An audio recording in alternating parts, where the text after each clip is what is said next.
शहर से कुछ ही दूर पर एक कस्बा था जहाँ के लोग अब भी मान्यताओं और परंपराओं से बंधे रहते थे।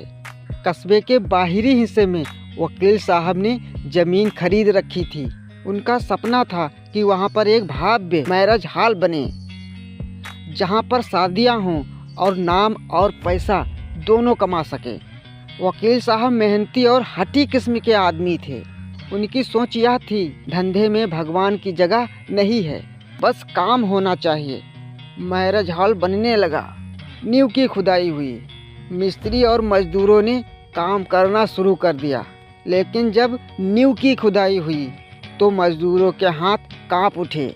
4 कंकाल जमीन से निकले, 2 बड़े बड़े और 2 छोटे छोटे। उनकी हड्डियों पर अब भी कपड़ों के कुछ निशान बाकी थे।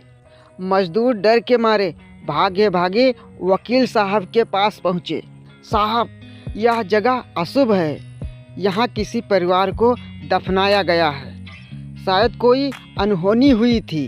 वकील साहब हंसते हुए बोले, अरे बेवकूफ़ो, यह सब अंधविश्वास है। ये तो पुराने ज़माने की बात होगी। कंकाल पुलिस को दे दो, बाकी काम चालू रखो। मैरिज हॉल जरूर बनेगा। मजदूरों ने लाख मना किया, लेकिन पैसों के लालच में फिर से वही काम करना पड़ा। कंकाल पास के थाने में जमा कर दिया, मगर उस परिवार की असलियत को कोई नहीं जानता था। मैरिज हॉल का निर्माण हुआ। कुछ ही महीनों में एक चमचमाता हुआ मैरिज हॉल बनकर खड़ा हो गया। रात में जब मजदूर काम करते थे तो कई बार सुना जाता था हवा में बच्चों की खिलखिलाहट और किसी औरत के कराहने की आवाज़। वकील साहब सबको डांटते थे, यह तुम्हारा वहम है, काम पर ध्यान दो। हॉल बनते ही वहाँ पर शादियाँ होना शुरू हो गया। बारात आई, ढोल ताशे बाजे, हर तरफ रोशनी की सजावट थी। पर आधी रात जब फेरे शुरू हुए तो अचानक जनरेटर बंद हो गया। चारों तरफ अंधेरा छा गया। अंधेरे में कई लोगों ने महसूस किया मानो उनके पीछे कोई खड़ा हो। किसी ने बच्चे की रोने की आवाज़ सुनी तो किसी ने किसी महिला को लाल साड़ी में देखा, लेकिन चेहरे पर धुंधला सा था। बिजली आई तो पंडाल में अजीब सा नज़ारा था। मंगलसूत्र का डिब्बा फर्श पर टूटा हुआ पड़ा था और दूल्हे के माथे से खून निकल रहा था, जबकि उसे किसी ने छुआ तक नहीं था। शादी पूरी तो हो गई, मगर बारातियों ने जाते जाते कसम खाई, अब इस हॉल में कभी शादी नहीं करेंगे। अगली कुछ शादियों में और भी भयानक घटनाएं हुई। किसी बाराती ने कहा कि उसने 4 परछाइयाँ देखी है, 2 बड़े और 2 छोटे छोटे, जो पंडाल के चारों ओर घूम रहे थे। कई बार तो पूरा का पूरा खाना सड़कर बदबू मारने लगा, जैसे कि उसमें कोई लाश की गंध आती हो। वकील साहब जिद्दी थे। गांव के बुजुर्गों ने वकील साहब से कहा, बेटा, यह ज़मीन श्रापित है, यहाँ आत्माएं भटकती हैं। मंदिर बनवाओ, हवन करवाओ, तभी शांति होगी। वकील साहब हंसते हुए बोले, आप लोग पुराने ज़माने की बातें करते हो, यहाँ सिर्फ बिजनेस चलेगा और कुछ नहीं। उनकी जिद ही उनका विनाश का कारण बनी। एक रात को हॉल में शादी हो रही थी। सैकड़ों मेहमान, चमक दमक और सजावट। पर जब शादी का टाइम आया तो अचानक पंडाल की सारी लाइट बंद हो गई। अंधेरे में लोगों ने चीखें सुनी।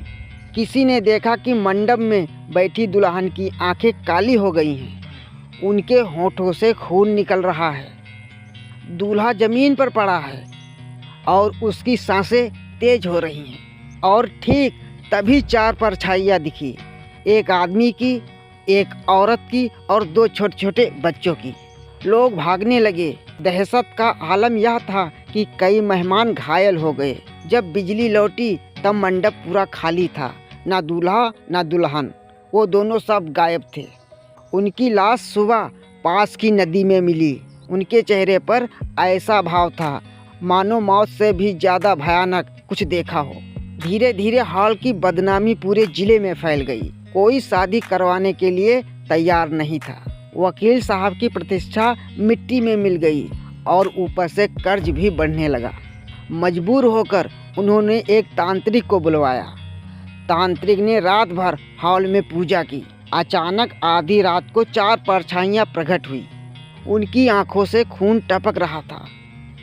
उन्होंने तांत्रिक को वहीं पर मार डाला। उसके बाद वो परछाइयाँ वकील साहब से बोली, तुमने हमारी नींद को भंग किया है। यह जगह हमारी कब्र की है। हमें यहाँ धोखे से दफनाया गया था और तुम यहाँ पर नाच गाना शुरू कर रहे हो। वकील साहब डर से कांपने लगे। वो चारों परछाइयाँ बोली, जब तक तुम अपनी गलती नहीं मानोगे और हमें सम्मान नहीं दोगे, तब तक यहाँ कोई शादी नहीं पूरी होगी। वकील साहब भी हठी आदमी थे। उन्होंने भी हार नहीं मानी। वो बोले, मैं कानून जानता हूँ, आत्माओं का कोई हक नहीं होता। बस इतना कहना था कि चारों आत्माएं उन पर टूट पड़ी। अगले दिन सुबह लोगों ने देखा हॉल के बीचों बीच वकील साहब का शव पड़ा था। उसके बाद उस जगह को हमेशा के लिए बंद कर दिया गया।